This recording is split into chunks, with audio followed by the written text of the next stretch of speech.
Yosuke woke with a start, feeling the rumbling of the car beneath the passenger seat he lay in. He stood up sorely, grabbing his shirt near his heart area.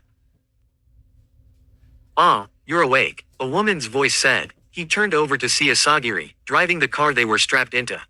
He looked in the back seat to see the green-haired boy, still broken and purple, quietly laying down. He sat up slowly, pulling his seat up with him. "Sorry I couldn't get the other two," he said, stretching and moving his stiff shoulders around. Didn't expect those other trainee heroes to show up out of nowhere. He expected Asagiri to say something eccentric or completely scientific, however Asagiri simply shrugged. "In due time, we'll get what we need." Yosuke raised an eyebrow before noticing the rips in the doctor's clothing.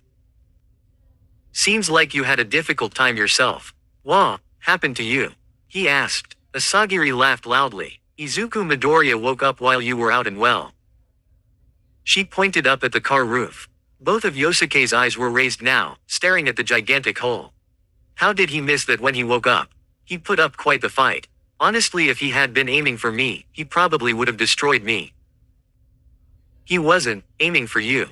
he asked. Asagiri shook her head, a small smile on her face. "He was trying to escape to fight Shigaraki, who, if I've deducted correctly, now has all for one," she said, though her tone was almost peaceful. "Speaking of Alda," Yosuke said, now cracking his neck. "I dunno what's up with that kid back there, but something in him changed after I wiped his memories." Yes, I noticed," Asagiri said, looking at Midoriya through her rearview mirror. "It seems the will of the One for All users are guiding the quirk. Though, something is different." "How do ya know something's different?" Yosuke asked. "You just got the kid." "Yes, but looking at previous information, it's not hard to put things together," she said. "I guess you don't know anything about All for One and One for All."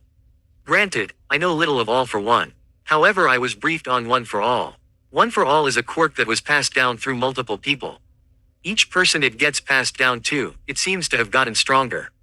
At least that's what Dr. Garaki expressed to me. It seems he wanted it for some reason, however he never told me why. Now that I know All for One's existence, I can only conclude he wants to give it to All for One." "Okay, that's a little cheesy," Yosuke said, leaning back in his chair. "Then why not we just keep One for All to ourselves? It can be taken right.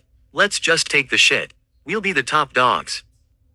"I'm sure if it was that easy it would have been done by now," Asagiri said with an ever-growing grin, her red hair blowing a bit in the wind from the hole above them. "I have a strong feeling All for One. With how powerful he was against All Might, I have no doubt he'll be coming after that boy. And unlike Midoriya here, All for One knows how to use his powers." "But I thought you said Shigaraki has All for One now," Yosuke said, trying to keep up with the information being thrown at him. Asagiri nodded. "I've concluded that he does. However, I don't believe a villain like All for One is the type to put his faith into a lunatic like Shigaraki. No, I believe Shigaraki is just a pawn. All for One will return, and he'll be after One for All. And we're gonna give it to him."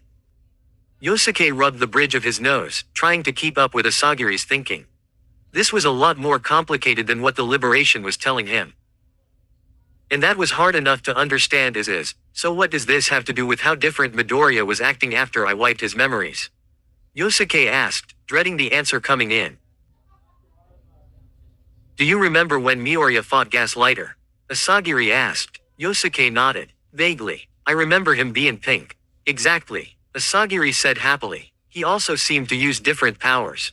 A black-like substance, and the way he was flying. It was different than his battle with Overhaul.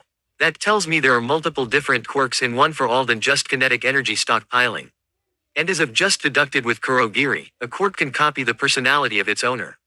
That means, if there's multiple quirks, there's multiple personalities." Yosuke stared at Asagiri. "So you're saying this kid's got a personality disorder?" Yosuke said stunned. Asagiri laughed, almost hysterically. "That's not a bad way to put it at all," she said, "though I think it's a bit more dignified than that. I'm sure the personalities stay within his quirk, coming out only when necessary. I believe when his energy was pink, it was a different personality."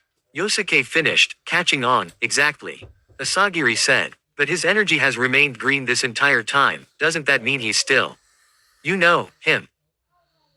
Yosuke said. Asagiri nodded. Yes, but the quirk seems to be acting on impulse. What I believe is that when you wiped the memories of the boy, you must have somehow also affected the quirk in ways unknown. With what my studies show with other quirks, Kurogiri proving this, they hold the will in some of the personality traits of the user. In this case, she glared at Izuku through the rear view mirror yet again. I believe what we see when he wakes up is a fractured one for all, acting on the will of the users to defeat all for one. How do you know it's for all for one? Yosuke asked. Asagiri gave him a blank stare. Yosuke thought about the names. Yay, never mind. Was a dumb question. But if that were the case, he continued. Wouldn't it be, I dunno, multiple crazy colors? It stayed green. I thought about that, Asagiri said, staring again back at the road. I believe Midoriya's will is the strongest out of them all he wants to protect. That may be why you and I were able to beat him. If one for all is acting on his will, he doesn't want to hurt us but he'll fight if he has to. And the other users must have had rough personalities that also imprinted because one for all will make sure we won't even be able to move before he stops it seems. Yosuke scratched his head, taking this all in. Wah, the hell have I gotten myself into? He mumbled to himself. And where are we going? Asagiri smiled. To my own lab. Asagiri parked the car, gesturing at Yosuke to get the body in the back seat out the car. She climbed out, allowing Yosuke to climb out and grab the body, before turning towards the strangely misty abandoned area she had parked in front of. Are we near the old docks? Yosuke asked, looking around, Izuku unconscious on his shoulder. Yosuke looked up and down the multiple bridges that lead into the sea, small buildings and shipping containers littering the area. In the center of the docks was a large building, that seemed to be the center of operations. The sound of the waves crashed against the shoreline, almost deafening Yosuke as he winced a bit as the waves. I'm assuming yours is in the middle? Yosuke asked. Asagiri nodded. You wouldn't be wrong. Lock him up there, Asagiri said, pointing in the direction of what seemed to be a glass container. The interior of the operations building had been much more modernized. A center computer, much like the one at Garaki's hospital, with multiple glass-like cells being blocked off. Yosuke looked around, amazed at the sight, still holding Midoriya. He looked over in one of the cube-like glass cells to see a blonde-haired boy sleeping on the floor. Who's the? Yosuke asked. Asagiri looked over at what he was referring to for a second before returning to the computer. That is Nito Monoma. He was another target I had successfully acquired while you were getting Midoriya. Now, once again, set him in there. Asagiri said, pointing yet again at the cylinder-like glass container. The top and bottom of the containers seemed to have tubes running in and out of it, the top part opening up allowing a person to be put inside. Yosuke gave it a strange look before dropping Midoriya into the container. A little splash came from it as he immediately backed up. There was liquid in there. Won't he die in there? Yosuke asked, slightly nervous. Hadn't they gone through all this trouble to do? Well, whatever Asagiri was gonna do. However, Asagiri casually waved one of her hands in the air.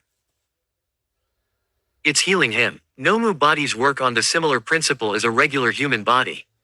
That is what they are based off of, human bodies. This warehouse was for any gigantic Nomu, or strangely overpowered ones we couldn't control. Eventually we got all the Nomu under control and we haven't needed this place. Now with a possibly out of control one for all, this place will definitely come in handy. So what do we do now? Yosuke asked. Asagiri smiled. We wait for him to heal and wake up. We need to see if the person who wakes up is a fractured Izuku Midoriya. Or a fractured one for all.